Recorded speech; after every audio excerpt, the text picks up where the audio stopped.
አዳኝና ገዳይ ምዕራፍ 3 የእኔና የመአህድ ግንኙነት የጀመረው እንደዚህ ነው። ከቀጨኔ መድኃኔ ዓለም አካባቢ ተነስተን ጉዞ የጀመርነው ማለዳ ላይ ነበር። የተሳፈርንባት ላዳ ታክሲ ከቀጨኔ መድኃኔ ዓለም ቤተክርስቲያን አጠገብ ተነስታ በራስ ምሩ ሰፈር በማድረግ ሰሜን ሆቴል ካለው የትራፊክ መብራት አጠገብ ደርሳለች። አንድ እግሩን እየጎተተ የሚራመድ ሰው የመንገዱን የቀኝ ረድፍ ይዞ ቁልቁል ወደ አራዳ ቅዱስ ጊዮርጊስ ቤተክርስቲያን አቅጣጫ ይወርዳል። እባክህ አቁምልን፣ ይህን ሰው ይዘነው እንሂድ አለው ከሹፌሩ አጠገብ የተቀመጠው የሬዲዮ ጋዜጠኛ። ላዳዋ የቀኝ መስመሩን ዳር ይዛ ስትቆም ጋዜጠኛው አንገቱን በመስኮት ብቅ አድርጎ እግሩን እየጎተተ የሚራመደውን ሰው መላኩ ተፈራ እኔ ነኝ፣ ና ይዘንህ እንሂድ፣ ከአንድ እንግዳ ሰው ጋርም አስተዋውቅሃለሁ አለው ጋዜጠኛው። ሰውየው የሚያነክሰውን እግሩን በመጠኑ ጠልጠል አድርጎ ቆመና ኦ ወንድሜ አንተ ነህ እንዴ አለውና ወደ ላዳዋ መጥቶ በሩን በመክፈት ከኔ ጎን ተቀመጠ። ቁመቱ ከመርዘሙ የተነሳ ጭንቅላቱ የላዳዋን ጣራ ሊያነሳው ምንም አልቀረው። ደግነቱ የቁመቱን ልክ ስለሚያውቅ ይመስላል አጎንብሶ ነበር የተቀመጠው። ጋዜጠኛው የቅርብ ዘመዴ ነው። የአጎቱ ልጅ እንደሆንኩ ሲነግረው ፈገግ ብሎ ለምን ወደኛ ቢሮ እንዲመጣ ትነግረውም ነበር ታዲያ? አሁንም ቢሆን አልመሽም። ወንድሜ እባክህ ወደ እኔ ቢሮ ብቅ ብለህ እንጫወት። እኛ ሰው ይናፍቀናል። ወቅቱ የበለጠ እንድንቀራረብ ያስገድደናል። መቀራረብና ስለ ጋራ ችግሮቻችን መወያየት ይጠበቅብናል። እኔ የምሰራው በመላው አማራ ህዝብ ድርጅት ጽሕፈት ቤት ነው። የህዝብ ግንኙነት ተጠሪ ነኝ። መላኩ ተፈራ ብለህ ብትመጣ ታገኘኛለህ። መቼም አንተ የአማራነት አለርጂክ ስላለብህ ለመምጣት አትሞክርም። እባክህ እሱ እንዲመጣ ንገረው። ለሁለታችንም ዘመድ ነህ። የዘመድ ዘመድ ወንዝ ያሻግራል ነው የሚባለው። አቶ መላኩ ተፈራ ንግግሩን ሲጨርስ ትኩር ብሎ እየተመለከተኝ ራሱን ለራሱ በሳቅ አጀበ። ልጠይቀው እንደምችል ስነግረው ልቡ በደስታ ደም ሲረጭ ግንባሩ በትኩስ ላብ ሲወጣ ተመለከትኩና በሁኔታው ግራ ተጋባሁ። በእርግጥ የኔ ከእሱ ቢሮ መምጣት ያንን ያህል ደስታ እንደማይሰጠው አውቃለሁ። ስለዚህ መላኩ ሰዎችን የሚፈልግበት አንድ የተለየ እቅድ አለው ማለት ነው። ቸርቸር ጎዳና ጣፋጭ ኬክ ቤት አጠገብ ስንደርስ ላዳዋ ቆመችና መላኩ ተፈራ ተሰናብቶን ከመለያየታችን በፊት እንዳልቀር በድጋሜ የአደራ ያህል አሳስቦኝ ከላዳዋ ወርዶ በቀጥታ የገባው ወደ ጣፋጭ ኬክ ቤት ነበረ። የመላው አማራ ህዝብ ድርጅት ጽሕፈት ቤት ከሊሴ ገብረ ማርያም ትምህርት ቤት ከፍ ብሎ ከጣፋጭ ኬክ ቤት በምስራቅ አቅጣጫ ዋናውን አስፋልት ተሻግሮ በግምት 50 ሜትር ርቀት ላይ ነው የሚገኘው። መላኩ ቢሮው ከመድረሱ በፊት ወደ ጣፋጭ ኬክ ቤት የገባው ብዙ የሚስጥር ሰዎች ስለሚጠብቁት እንደነበር የተረዳሁት ተግባብተን ወደ ድርጅቱ መምጣት ከጀመርኩ በኋላ ነበር። ጣፋጭ ኬክ ቤት ለመላኩ ብቻ ሳይሆን ለመአህድ ሰራተኞች በሙሉ የዶላር መቀባበያ የሚስጥር ጓዳቸው እንደነበረ ወደ መጨረሻው ላውቅ ችያለሁ። ዘመድህ ጥሩ ሰው ይመስላል። ዝምድናችሁ ቅርብ ነው አልኩት ጋዜጠኛው ዘመዴን። የቅርብ ዘመዴ ነው፣ እናቱ አክስቴ ነች አለኝ እየሳቀ። በጣም ቅርብ ናችሁ። እረ እንዲያውም ወንድምህ ነው። የአጎትና የአክስት ልጅ እንደ ወንድም ነው የሚቆጠረው። ስለዚህ ወንድሜ ብለህ ልታስተዋውቀኝ ይገባህ ነበር። ልክ ነህ። አንተም ሆንክ እሱ ወንድሞቼ ናቸው። ከዛሬ ጀምሮ አንተንም ወንድሜ እያልኩ ነው የማስተዋውቅህ። የለም፣ የእኔና የአንተ አንድ እግር ዝቅ ያለ ነው። አባትና አባቶቻችን ናቸው ወንድምና ወንድም ተብለው መጠራራት ያለባቸው። ምክንያቱም የአንተና የእኔ አባቶች የታናሽና የታላቅ ልጆች ነበሩ። ስለዚህ አንተ ለእኔ አጎቴ ነህ አልኩት። እንደዚያማ ከሆነ አንተ ነህ ለእኔ አጎት መሆን ያለብህ። ከዛሬ ጀምሮ አጎቴ እያልኩ ነው የምጠራህ አለኝ በረጅሙ እየሳቀ። ለምንድን ነው እኔን አጎቴ ብዬ እንዳልጠራህ ማዕቀብ የምትጥለው? አንተ ስለምን አጎቴ ትለኛለህ? አንተ ታላቅ ስለሆንክ ነው። እኔ ዕድሜ በጣም ትንሽ ነው አለኝ የበለጠ እየሳቀ።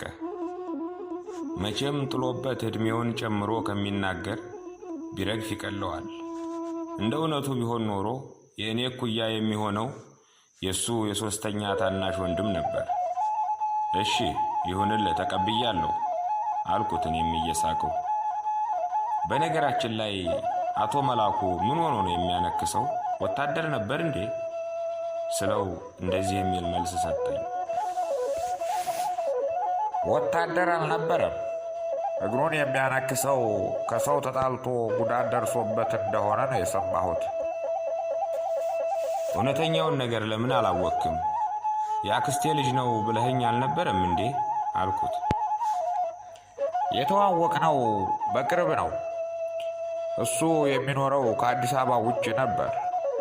ለዚህ ነው ውስጥ ምስጢሩን የማላውቀው አለኝና የጨዋታውን ርዕስ ወደ ሌላ ቀየረው።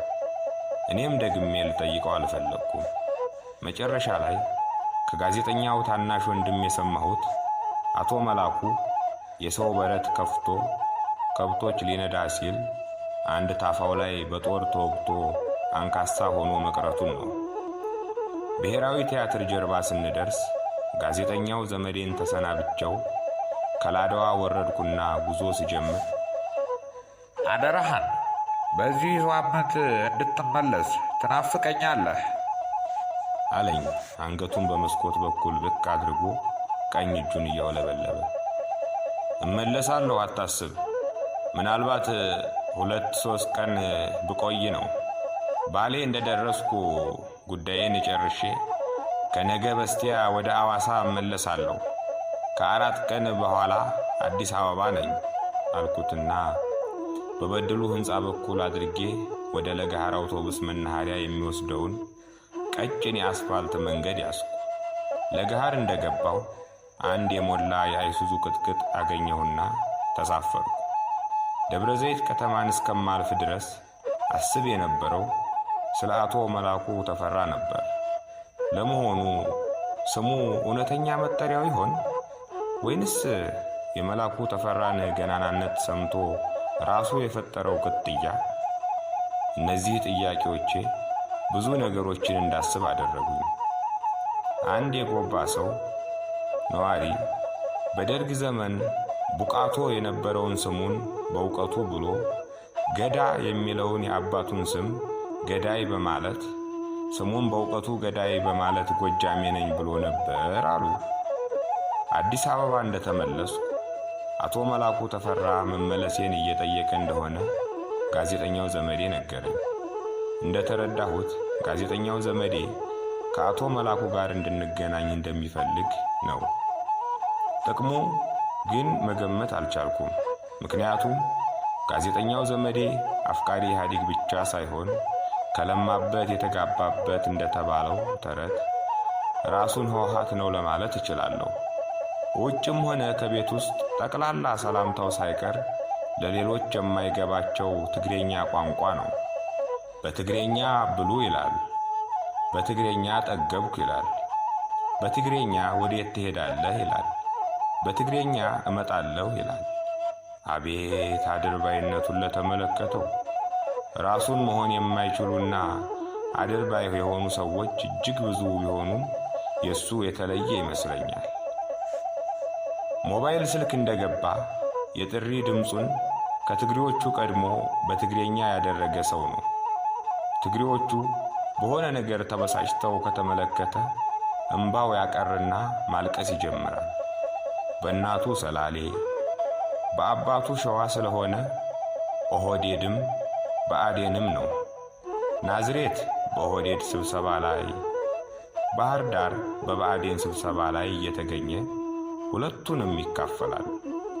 ግልጽ ለማድረግ በእናቱ በኩል ኦሮሞን ወክሎ በአባቱ አምሃራውን ወክሎ ነበር ስብሰባውን የሚካፈለው። በዚህ አድርባይነቱ ጸባዩ እስከ መጨረሻው ተለያይተን የቀረ ነው። ዘመድህ ለምን አጥብቆ እንደፈለገኝ ገብቶሃል ስለው እንደዚህ የሚል መልስ ሰጠኝ። ራሱ እንደነገረህ የሚሰራው በመሃድ ጽሕፈት ቤት ነው። ለአምሃራው ሕዝብ ነው የሚታገለው። እንደምታውቀው በአምሃራው ላይ መጠነ ሰፊ የዘር ማጥፋት ዘመቻ ተከፍቶበታል። ቆሜ ከምመለከት በውስጥ ሆኜ ልታገል ነው የሚለው። እንዳንተ መንፈሰ ጠንካራ ሰዎችን ይፈልጋል። ሲያይህ ጥንካሬህ የገባው ይመስለኛል አለኝ እየሳቀ። ነገር ግን ጋዜጠኛው የሚለኝ ፍጹም ሊዋጥልኝ አልቻለም። አልገባኝም። በአንድ ቀን የኔ ጥንካሬ በምን መለኪያ ነው የተረዳው? ይህ የአንተ ሐሳብ ያለበት ይመስለኛል። በሌላ በኩል ላያሳምነኝ የሚችል ነገር አለ። ዝምድናው በእናትህ ከሆነ እንዴት አድርጎ ነው ለአምሃራው የሚቆረቆረው? ይህን አምኜ ልቀበልህ አልችልም። ለማንኛውም ሁሉንም ወደፊት በተግባር ለማየት እሞክራለሁ አልኩትና ማሰብ ጀመርኩ። የለም እንደዚያ እንዳይሰማህ። እኔ ራሴ የማላደርገውን ለሰው አልመክርም። እኔ ብትሆን የምፈልገው ብአዴን ነው። ኦሮሞ ነው የምትለውን እርሳው። እሱ በአንድ ፊት በአባቱ በኩል አምሃራ ነው። እናቶቻችን ናቸው እህትማማቾች አለኝ። ምን አልከኝ አልኩት። በድንገት የሆነ ነገር ከውስጥ ወደ ውጭ ብልጭ እያለብኝ። ይቅርታ፣ እንደዚህ የምትቆጣ አልመሰለኝም ነበር። የነገርኩህ እውነቱን ነው። ለማንኛውም ለምን እንደሚፈልግህ እሱን ልታናግረው ትችላለህ አለኝ ቅር የተሰኘ መስሎ። እሺም እምቢም ሳልለው በነገሩ ለማሰብ ሞከርኩ። ይህ ነገር በድንገት የሆነ አይደለም። ከዚህ በፊት ስለኔ የተነገረው አለ ማለት ነው። ስለ ሁሉም ነገር መላኩን አግኝቼ ማነጋገር ይኖርብኛል። ህወሓት በፈጠረለት ተንኮል ኦሮሞን አምሃራውን ጣውንት አድርጎ እያሳደደ ባለበት ሰዓት አቶ መላኩ ለአምሃራው ተቆረቆረ ብሎ መናገር የማይታመን ቀልድ ነው። በማግስቱ 2 ሰዓት ተኩል ላይ መአህድ ጽሕፈት ቤት ስደርስ አቶ መላኩ ወደ ዋናው ሳሎን ከሚወስደው የኮሪደር ጠርዝ ላይ ቆሞ እንግዶች ተራ እያስያዘ ሲያስተናግድ አገኘሁት። ወደ ፕሬዝዳንቱ ቢሮ የሚገቡ እንግዶች መሰሉ። በርከት ያሉ ሰዎች ውጭ ላይ ተኮልኩለዋል። ሁሉም የአገር ቤት ሰዎች ስለመሆናቸው ቀድሜ ተረድቻለሁ። አቶ መላኩ እኔን እንዳየኝ ጀነን ብሎ አንካሳ እግሩን እየጎተተ ተጠጋኝና በመምጣትህ ደስ ብሎኛል አለኝ፣ እጄን በሞቀ ወዳጅነት እየጨበጠ። አመሰግናለሁ አልኩት እየጨበጥኩት። በጣም ይቅርታ አድርግልኝ፣ ቢሮ ተመልሼ አልገባም። እየወጣው ስለሆነ ውጪ አነጋግርሃለሁ ብሎኝ ወደ ውጪ በር አቅጣጫ ሲያመራ ተከተልኩት። ቀጥታ ይዞኝ ሄደው ጣፋጭ ኬክ ቤት ነበር። ኬክ ቤቱ ለመአህድ ሰዎች ሚስጥራዊ ውይይት የሚደረግበት ወይም በሚስጥር ለመነጋገር የሚፈልጉ ሰዎችን ይዘው የሚቀመጡበት አነስተኛ ጓዳ ነበረው። ከጓዳዋ እንደገባን ለእኔ ቡና ሳዝ፣ እሱ ኬክና ወተት አዘዘ። ከእኛ በተቃራኒው ሌሎች 2 ሰዎች ተቀምጠዋል። የሚያወሩት ስለ መአህድ ጽሕፈት ቤት የውስጥ ጉዳይ ነበር። የሚናገሩት በሙሉ ይሰማኛል። የአዲስ አበባ ሰዎች አይደሉም። በጣም የተጎሳቆሉ ናቸው። ከውጭ ወደ ውስጥ ስንገባ 4 ያህል ሰዎች በረንዳው ላይ ያለውን ከነጭ እብነበረድ የተሠራ ረጅም ጠረጴዛ ተደግፈው ቡና እየጠጡ ስለነበር አቶ መላኩ በዐይን ጥቅሻ እኔን ሲጠቁማቸው በጨረፍታ አይቻቸው ስለነበር የተደናገጡ ይመስላል። ቡና ትወዳለህ? ሱሰኛ እንዳትሆን መቀነስ አለብህ አለኝ የተጋባውን ሲኔን እየተመለከተ። ልክ ነህ፣ የቡና ሱሰኛ ነኝ። የቡና ሱስን የሚያስጥለኝ ጠበል አጥቼ እሰቃያለሁ። መተው እየፈለግሁ አልሆነልኝም አልኩት። በእውነትም የተናገርኩት ከልቤ ነበር። ቡና መጠጣት እኮ ብዙም ችግር የለውም። አንተ ጸሐፊ ስለሆንክ ብትጠጣ ችግር ያለው አይመስለኝም። የሚጽፍ ሰው አእምሮን የሚያነቃበት ነገር ያስፈልገዋል አለኝ ሳቅ ብሎ እየተመለከተኝ። እኔ ግን ቡና ሱሰኛ መሆኔን አልወደድኩትም። ብቻ ምን ታደርገዋለህ አልኩት። በመጠጥስ በኩል እንዴት ነው? ትጠጣለህ? መቼም ደራሲ ሆነ በመጠጥ ማንም ሊያማህ የሚችል አይመስለኝም አለኝ እየሳቀ። የለም፣ ስለ መጠጥ ለእኔ ያለህ ግምት ትክክል አይመስለኝም። ማንኛውንም መጠጥ አልጠጣም፣ ከውሃና ከቡና ውጭ ያለውን ማለቴ ነው አልኩት፣ የማያስፈልገው ልፍለፋው እያሰለቸኝ። ከአቶ መላኩ ጋር ያለውን ውይይቴን አንገፍግፎኝ ተነስቼ የምወጣበትን ደቂቃ እየጠበቀው እያለሁ አንድ ቁመቱ ከፖሊስ ዱላ ብዙም የማይረዝም ሽበታም ጎፈሬ፣ ትልቅ ጭንቅላት ያለውና እንደ ዱባ ወደፊት የተወጠረ ቦርጭ ያለው ሰው እየተቻኮለ እኛ ካለንበት የሚስጥር ጓዳ ሲገባ መላኩ ሰላም አለውና ከእኔ ጋር አስተዋወቀን። ሰውየው መልኩ ጠቆር ያለና ሽበት ገብስማ ያደረገው ጎፈሬው ከመጠን በላይ ያደገና የንባብ መነጽር ያደረገ ነበር። ስለ እኔ ነግሮት እንደነበር ሲያስታውሰው ፈገግ ብሎ እየተመለከተኝ በመገናኘታችን መደሰቱን እንደዚህ በማለት ገለጸልኝ። ስሜ ሳለ ይባላል።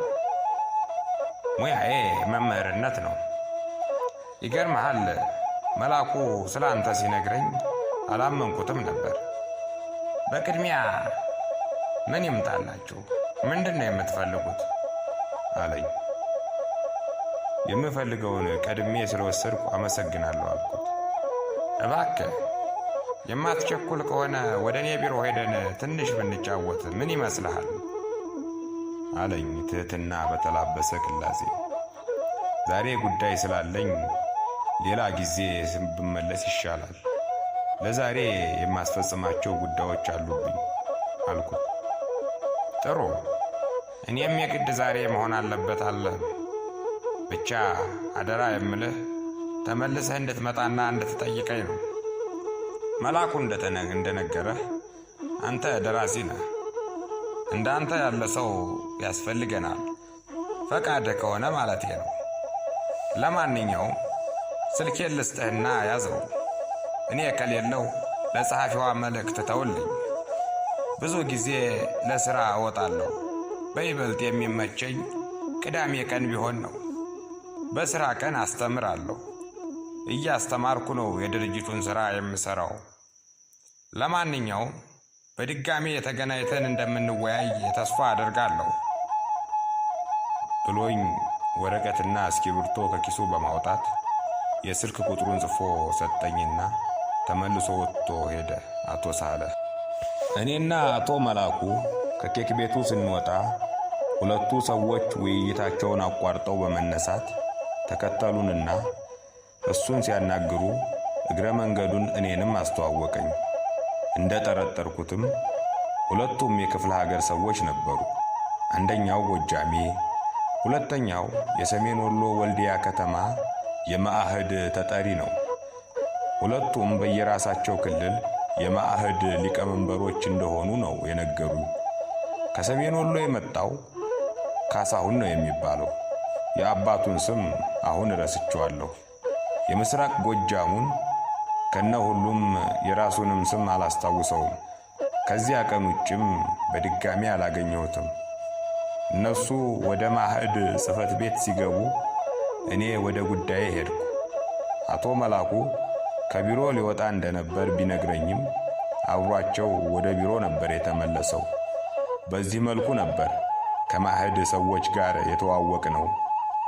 እንደ እውነቱ ከሆነ በዚያ ድርጅት ውስጥ እንደነ አቶ ንጋቱና አቶ ገብረ ጻድቅ፣ አቶ አባይነህ ብርሃኑ፣ ሻለቃ ጌታቸው መንግስቴ፣ ሻለቃ አድማሱ መላኩ፣ አቶ ግርማ ነጋ፣ አቶ ግርማ እንቁ ስላሴ፣ ራሱ አቶ መላኩ ተፈራ፣ መቶ አለቃ አበበ፣ የወቅቱ የድርጅት ሊቀመንበር አቶ አሊ እንድሪስ፣ እነዚህን ሁሉ በአካል አግኝቼ ማንነታቸውን ተረድቼ ነበር።